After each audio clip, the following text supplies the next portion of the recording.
ഓം ശ്രീനാരായണ പരമഗുരവേ നമഃ. ഓം ശ്രീ ശാരദാംബികായേ നമഃ. ഓം ഗുരുർബ്രഹ്മാ ഗുരുർവിഷ്ണു ഗുരുർദേവോ മഹേശ്വരഃ ഗുരു സാക്ഷാത് പരം ബ്രഹ്മ തസ്മൈ ശ്രീ ഗുരവേ നമഃ. ബഹുമാനപ്പെട്ട ശ്രീ ഗുരുവും ശ്രീ ശാരദയും കുടുംബ കൂട്ടായ്മയിലെ മുഖ്യ ആചാര്യന്മാർ, മുഖ്യ അഡ്മിൻ ശ്രീ അനിൽ സാർ, മറ്റ് ബഹുമാനപ്പെട്ട അഡ്മിൻ പാനൽ അംഗങ്ങളെ, ബാലവേദിയിലെ കുഞ്ഞുമക്കളെ, മേഘ ടീച്ചർ, ഈ കൂട്ടായ്മയിലെ മുഴുവൻ സുഹൃതികളെ, എല്ലാവർക്കും എൻ്റെ നമസ്കാരം. ആത്മോപദേശ ശതകം മഹായജ്ഞാചരണത്തിൻ്റെ ഭാഗമായി 91, 92 മന്ത്രങ്ങളുടെ വ്യാഖ്യാനം ചെയ്യുന്നതിനായി തൃപ്പാദങ്ങളുടെ അനുഗ്രഹത്താൽ ലഭിച്ച ഈ അവസരത്തിൽ എനിക്ക് പ്രസ്തുത ചുമതല നൽകിയതിലുള്ള നന്ദി ഈ അവസരത്തിൽ ഇതിലെ മുഴുവൻ അഡ്മിൻ പാനൽ അംഗങ്ങളെയും അറിയിക്കുന്നു.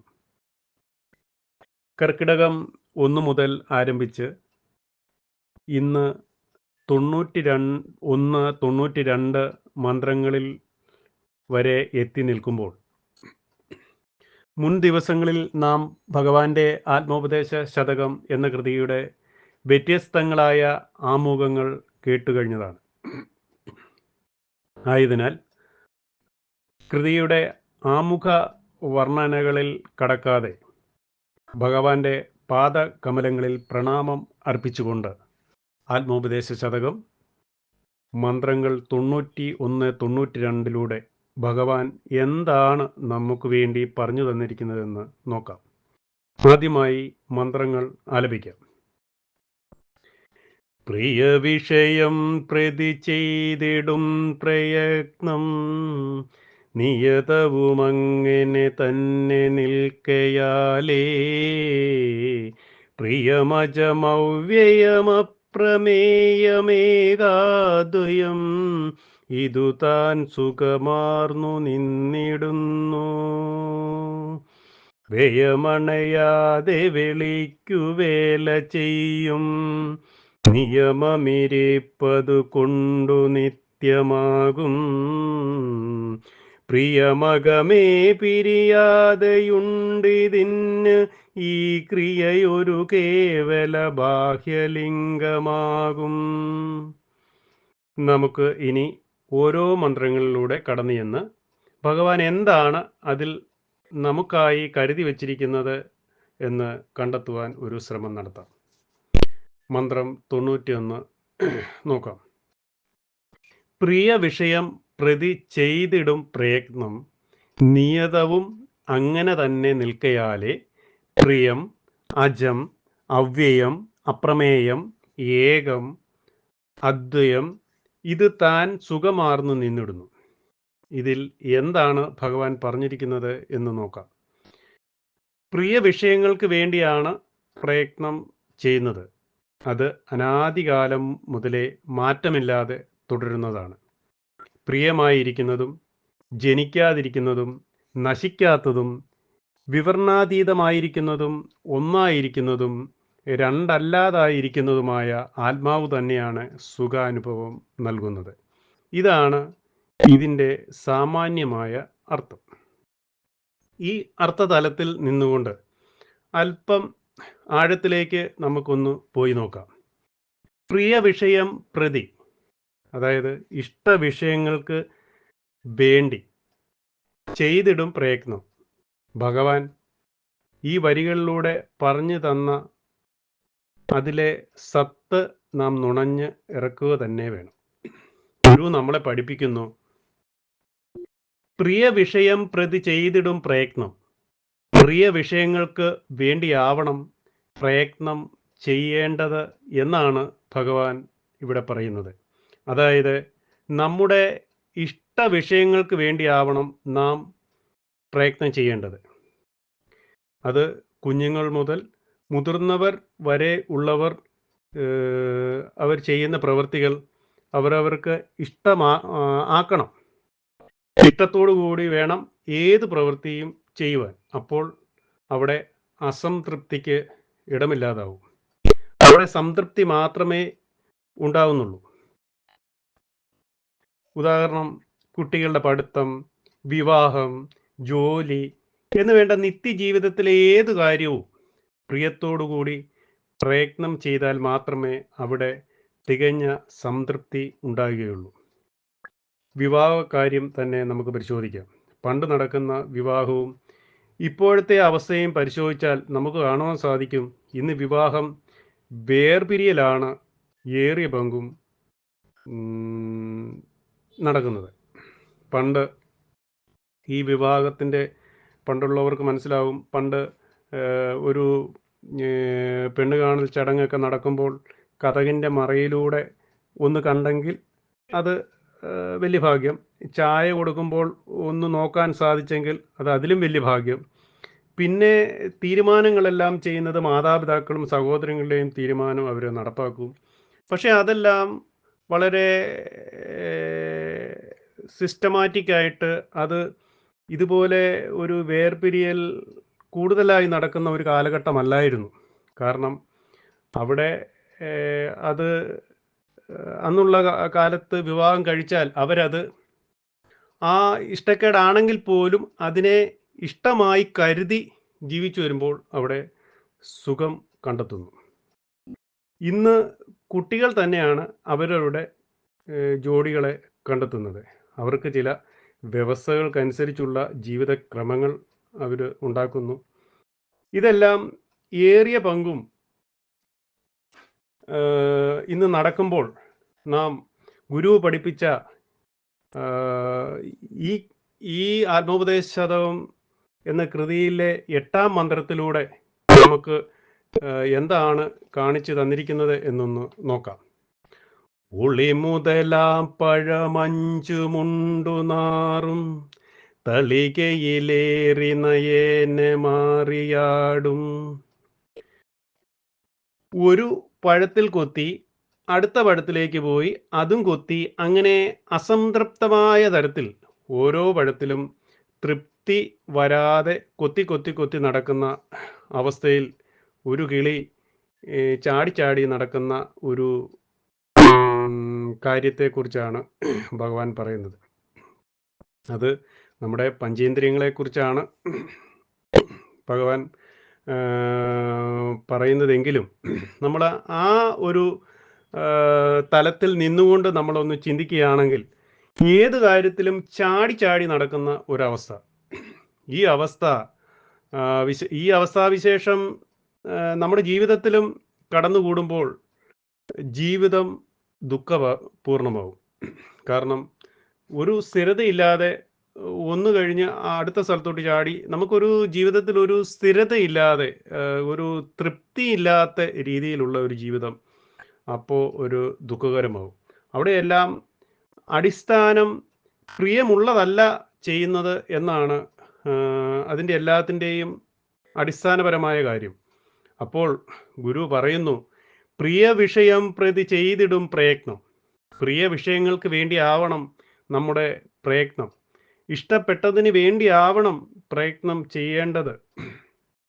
ഭർത്താവിന് ഭാര്യയോട് ഇഷ്ടമാണെങ്കിൽ ഭാര്യ ചെയ്യുന്ന എന്തും ഭർത്താവിന് ഇഷ്ടപ്പെടും. ഇനി ഒന്ന് തെറ്റാണെങ്കിൽ കൂടി അത് ശരിയായിട്ട് തന്നെ അവിടെ വരവ് വെക്കും. മറിച്ച് ഭാര്യയ്ക്ക് ഭർത്താവിനോട് പെരുത്ത ഇഷ്ടമാണെങ്കിൽ ഭർത്താവ് ചെയ്യുന്ന എന്തും ഭാര്യയെ ഇഷ്ടപ്പെടും. അവിടെയും തെറ്റാണെങ്കിൽ പോലും അവിടെയും ശരിയായിട്ടത് വരവ് വെക്കും. ഇനി ഇഷ്ടമില്ലെങ്കിലോ, ഇഷ്ടമില്ലാത്ത അച്ചി തൊട്ടതെല്ലാം കുറ്റമെന്ന പോലെ തൊടുന്നതെല്ലാം കുറ്റമായിട്ട് രണ്ട് ഭാഗങ്ങളിൽ നിന്നും സംഭവിക്കും. അപ്പോൾ അവിടെ ദുഃഖകരമായിട്ടുള്ള കാര്യങ്ങൾ ഉണ്ടാവും. അപ്പോൾ ഇത് പറയുമ്പോൾ നമുക്ക് തോന്നാം, എങ്കിൽ ഇഷ്ടപ്പെട്ടത് മാത്രം ചെയ്താൽ മതിയല്ലോ എന്ന്. നമ്മുടെ ജീവിതത്തിൽ എല്ലാ കാര്യവും നമുക്ക് ഇഷ്ടപ്പെട്ടത് തന്നെ ഒരിക്കലും കിട്ടണമെന്നില്ല. പക്ഷേ ജീവിത സാഹചര്യത്തിൽ വേറെ മാർഗമില്ലാതെ നാം ജീവിതത്തിൽ നേടിയ ഓരോ കാര്യങ്ങളും നമുക്ക് ഇഷ്ടപ്പെടാതെ തന്നെ ആയിരിക്കാം ആ കാര്യത്തിലേക്ക് പോയത്. പക്ഷെ അത് നേടിയതിനെ ഇഷ്ടപ്പെടുവാൻ നമുക്ക് കഴിയണം. അങ്ങനെ ഇഷ്ടത്തോടു കൂടി ഏത് പ്രവൃത്തിയും ചെയ്താൽ അതിന് അതിൻ്റേതായിട്ടുള്ള ഒരു ഗുണമുണ്ടാവും. പക്ഷേ നാം ഇന്ന് പ്രിയം ഉപേക്ഷിച്ചാണ് ഓരോ പ്രവൃത്തിയും ചെയ്യുന്നത്.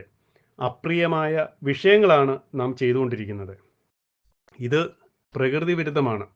അനാദികാലം മുതൽ നിലനിൽക്കുന്നത് പ്രിയ വിഷയങ്ങൾക്ക് വേണ്ടിയാവണം പ്രയത്നം ചെയ്യേണ്ടത്. അപ്പോൾ അത് പ്രകൃതിയുമായി ചേർന്ന് നിന്നുകൊണ്ടുള്ള നല്ല പ്രവൃത്തിയായി മാറും. നമുക്ക് ഇഷ്ടപ്പെട്ടതല്ലെങ്കിൽ ചെയ്യുന്ന പ്രവൃത്തികൾ വളരെ അസുഖകരമാവും. ഉദാഹരണമായി നോക്കുകയാണെങ്കിൽ എഞ്ചിനീയറിങ്ങും മറ്റു ഉന്നത വിദ്യകളും നേടിക്കഴിഞ്ഞവർ എന്തെങ്കിലും ഒരു തൊഴിലിന് വേണ്ടി ശ്രമിച്ച് ഒരു ജീവിക്കാൻ വേണ്ടി ഒരു ജോലി നേടുമ്പോൾ സംഭവിക്കുന്ന പ്രശ്നങ്ങൾ നാം ചില ഓഫീസുകളിൽ ചെല്ലുമ്പോൾ ചില സ്ഥലങ്ങളിലെങ്കിലും ഇന്ന് നാം അത് അനുഭവിച്ചുകൊണ്ടിരിക്കുകയാണ്. കാരണം അവർക്ക് യഥാർത്ഥമായി ആ ജോലി ഇഷ്ടപ്പെട്ടിട്ടല്ല ചെയ്യുന്നത്. കാരണം അവർക്ക് ജീവിക്കുവാൻ ഒരു മാർഗം ത്തിന് വേണ്ടി മാത്രമാണ് ആ ജോലി സ്വീകരിച്ചിരിക്കുന്നത്. പക്ഷേ അങ്ങനെ ഒരു ജോലി വാങ്ങിയവർ അത് കഴിഞ്ഞാൽ അതിനെ ഇഷ്ടപ്പെട്ട് ജോലി ചെയ്താൽ ഇവിടെ അവർക്കും പ്രശ്നമുണ്ടാവുകയില്ല, നമുക്കും പ്രശ്നം ഉണ്ടാവുകയില്ല. അല്ലാതെ മറിച്ച് അത് ആർക്കോ വേണ്ടിയുള്ള ഒരു തരത്തിലാണ് ജോലി ചെയ്യുന്നത് എങ്കിൽ കസ്റ്റമേഴ്സിന് മോശമായ അനുഭവങ്ങൾ ഉണ്ടായിക്കൊണ്ടിരിക്കും. അപ്പോൾ അത് നമ്മൾ കിട്ടിയ ജോലിയിൽ പൂർണ്ണമായും സംതൃപ്തിയോടുകൂടി നമ്മൾ അതിനെ ഇഷ്ടപ്പെട്ടിട്ട് ജോലി ചെയ്താൽ അത് എല്ലാ തരത്തിലും അത് സുഖകരമായി മാറും.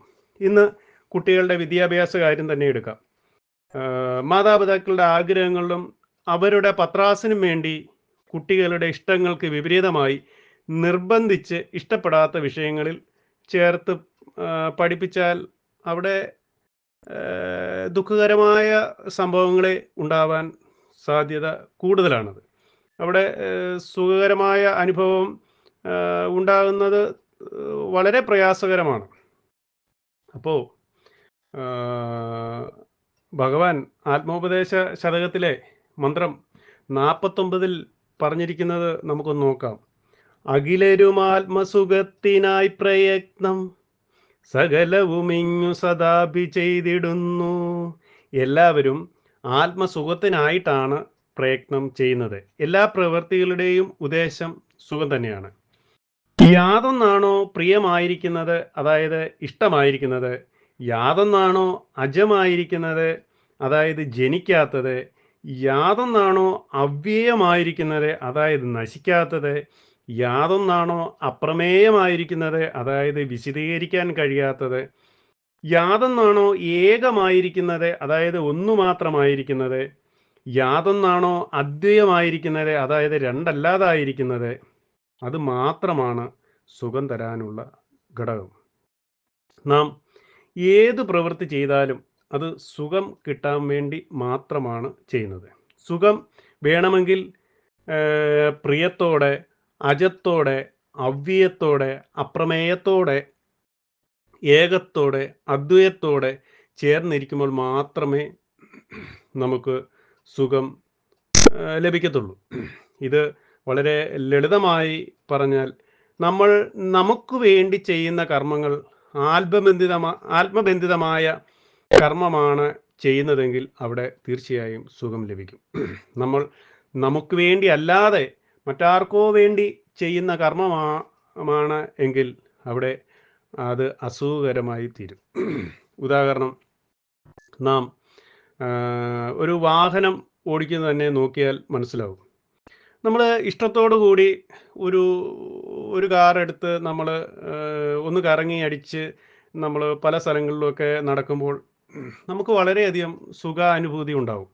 എന്നാൽ നമ്മളതൊരു ജോലിയായിട്ട് സ്വീകരിച്ച് മറ്റൊരാൾക്ക് വേണ്ടി അത് ചെയ്യുമ്പോൾ അവിടെ നമുക്ക് അത്ര ആ ഒരു സുഖം ലഭിക്കുകയില്ല. കാരണം അതൊരു അസുഖകരമായിട്ട് തോന്നും. കാരണം ആ ആൾ പറയുന്ന രീതിയിൽ നമ്മൾ അങ്ങോട്ട് പോവുക, ഇങ്ങോട്ട് പോവുക, അവിടെ നിർത്ത്, ഇവിടെ നിർത്ത് എന്നൊക്കെ പറയുമ്പോൾ നമുക്കൊരു അസുഖകരമോ. പക്ഷെ അത് ജോലിയായിട്ട് സ്വീകരിച്ച് ആ ജോലിയെ നാം ഇഷ്ടത്തോടു കൂടി അത് ചെയ്താൽ, ആ ഒരു ഡ്രൈവ് ചെയ്താൽ, അപ്പോൾ നമുക്കതിനെ സുഖകരമാക്കി മാറ്റുവാനും സാധിക്കും.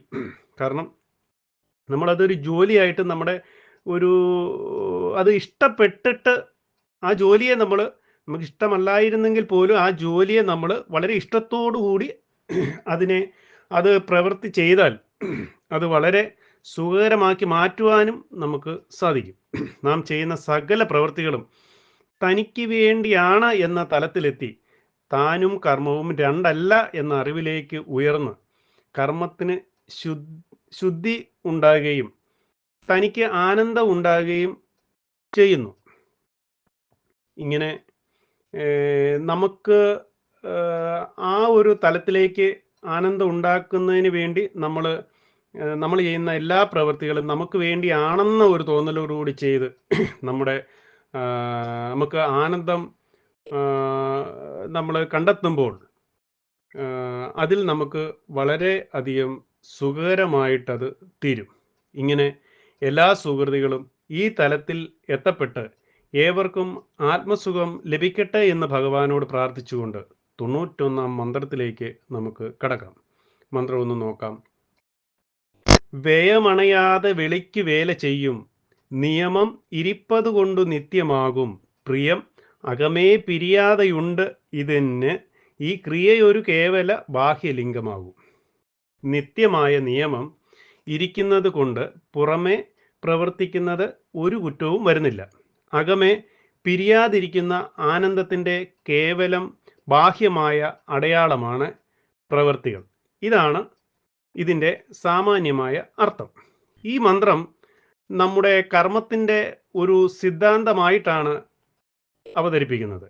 എന്തുകൊണ്ടാണ് പ്രവൃത്തി ചെയ്യുന്നത്, അല്ലെങ്കിൽ എന്താണ് പ്രവൃത്തി?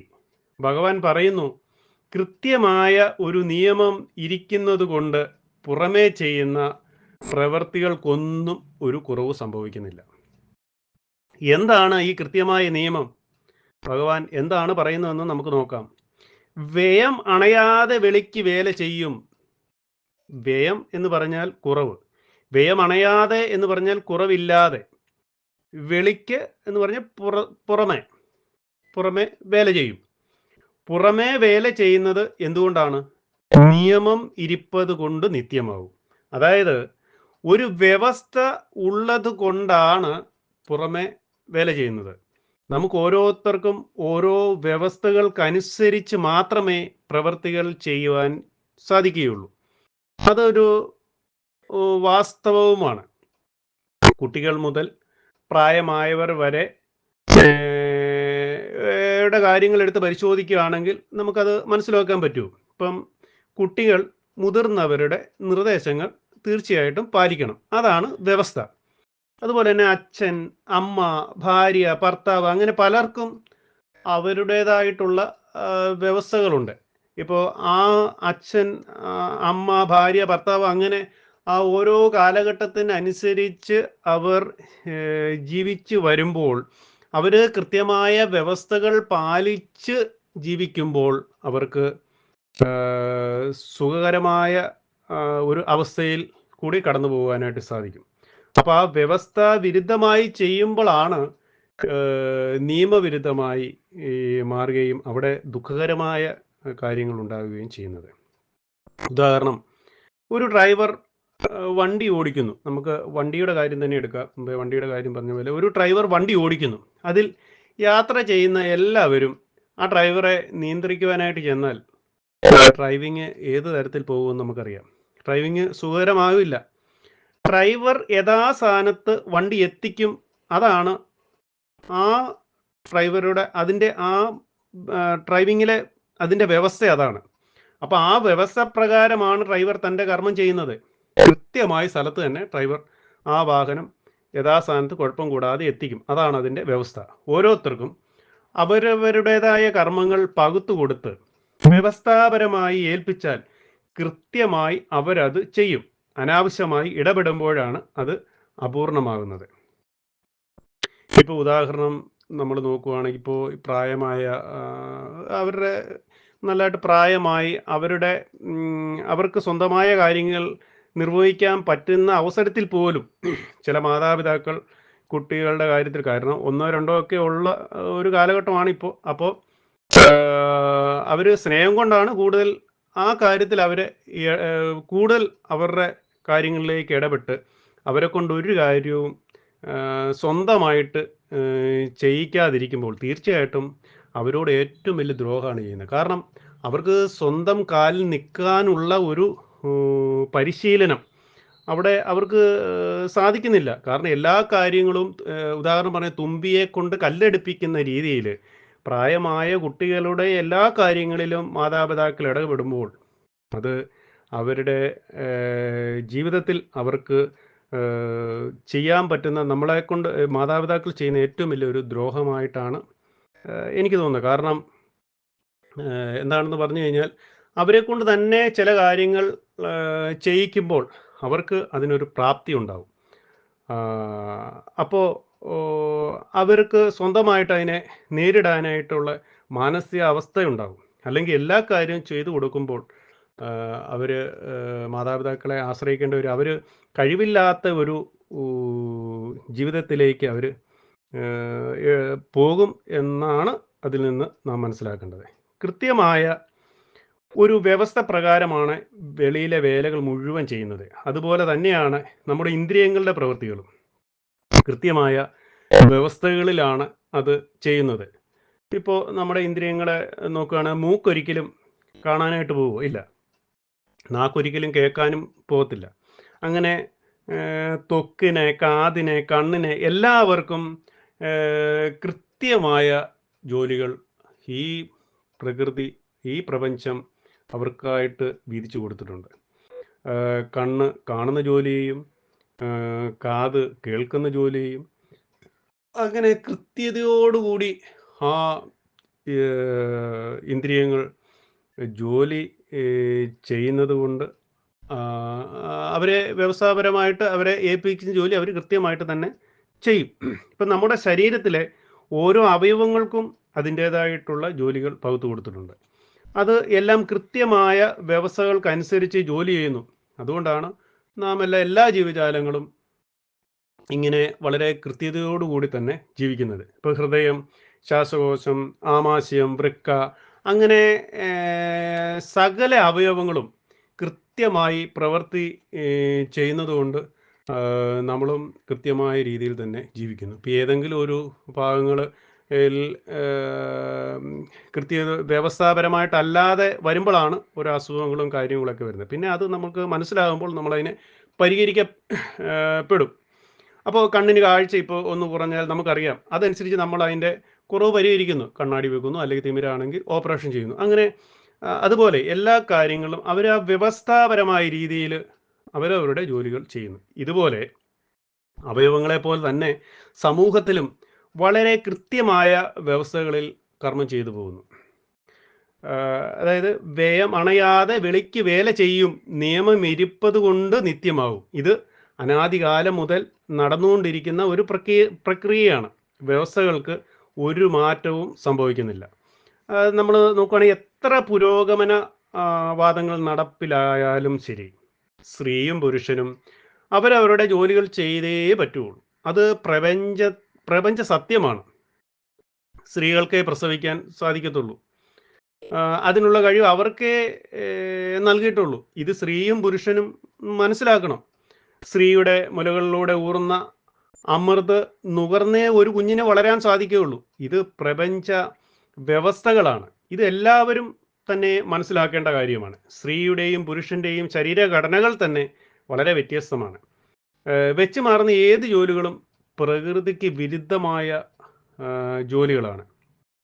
പ്രകൃതിയുടെ തത്വത്തെ നാം അംഗീകരിച്ചേ മതിയാവൂ. സ്ത്രീക്ക് പ്രസവിക്കുവാൻ കഴിയുന്നത് അവളുടെ ദൗർബല്യമായി കരുതണ്ട, അവളുടെ മഹത്വമാണത്. പുരുഷൻ അതിന് കഴിയില്ലെന്നത് അവൻ്റെ ഒരു പരിമിതിയാണ്. പ്രകൃതി സ്ത്രീക്ക് അതിന് ഈ പ്രസവിക്കാനുള്ള ആ ഒരു കഴിവ് അനുവദിച്ചിട്ടുള്ളൂ. അതാണ് സ്ത്രീയുടെ മഹത്വം എന്ന് പറയുന്നത്. കൃത്യമായ വ്യവസ്ഥകളിലാണ് ഈ പ്രപഞ്ചത്തിലെ ഓരോ കർമ്മവും നടക്കുന്നതെന്ന് നാം അറിയണം. ഗ്രഹങ്ങൾ, ഭൂമി, സൂര്യൻ ഇതെല്ലാം കൃത്യമായ വ്യവസ്ഥകളിലാണ് പ്രവർത്തിക്കുന്നത്. ഈ പ്രപഞ്ചത്തിലെ സകല ചരാചരങ്ങളും ആ വ്യവസ്ഥകളിലാണ് കർമ്മം ചെയ്യുന്നത്. പുറമേ വേല ചെയ്യുന്നതിന് കൃത്യമായ വ്യവസ്ഥയുണ്ട്. ആ വ്യവസ്ഥ പ്രകാരം വേല ചെയ്യുന്നത് കൊണ്ട് ഒരു കുറവും സംഭവിക്കുന്നുമില്ല. പ്രിയം അകമേ പിരിയാതെയുണ്ട് ഇതിന് ഈ ക്രിയയൊരു കേവല ബാഹ്യലിംഗമാവും. അകമേ പിരിയാതിരിക്കുന്ന ആനന്ദത്തിൻ്റെ കേവലമായ ബാഹ്യമായ അടയാളമാണ്. ആര് ഏതൊക്കെ കർമ്മങ്ങൾ ചെയ്താലും ശരി, ആ കർമ്മങ്ങളെല്ലാം തന്നെ അകമേ പിരിയാതിരിക്കുന്ന ആനന്ദത്തിൻ്റെ കേവലമായ ബാഹ്യ ലിംഗങ്ങളാണ്. ഉള്ളിലിരിക്കുന്ന ആനന്ദത്തിൻ്റെ സ്ഫുരണം ആണ് നമ്മുടെ ഓരോ പ്രവൃത്തിയും എന്നാണ് കർമ്മത്തെ ഭഗവാൻ നിർവഹിക്കുന്നത്. കർമ്മങ്ങൾ ഉണ്ടാകുന്നത് ആത്മാവിൽ നിന്നാണ്, ഉള്ളിൽ നിന്നാണ്. കർമ്മം ചെയ്യുന്നതിന് കർമ്മേന്ദ്രിയങ്ങളുണ്ട്. പക്ഷേ അത് ചെയ്യണമെങ്കിൽ ഉള്ളിൽ നിന്നും, അതായത് ആത്മാവിൽ നിന്നുള്ള നിർദ്ദേശങ്ങൾ ഉണ്ടാവണം. അതായത് ആത്മപ്രേരണ കൊണ്ട് മാത്രമേ നമുക്ക് കർമ്മങ്ങൾ ചെയ്യുവാനായിട്ട് സാധിക്കുകയുള്ളൂ. ഭഗവാൻ മൂലതീരെ സ്തവത്തിലെ മന്ത്രം 5 പറഞ്ഞിരിക്കുന്നത് നോക്കാം.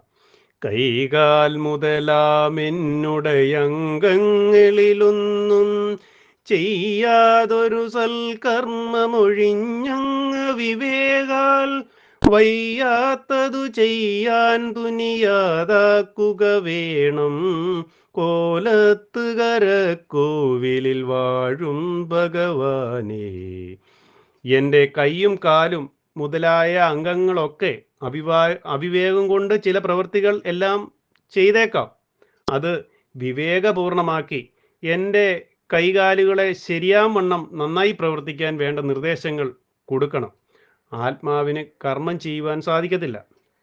ആത്മാവിന് കർമ്മം ചെയ്യണമെങ്കിൽ നമ്മുടെ ശരീരം വേണം.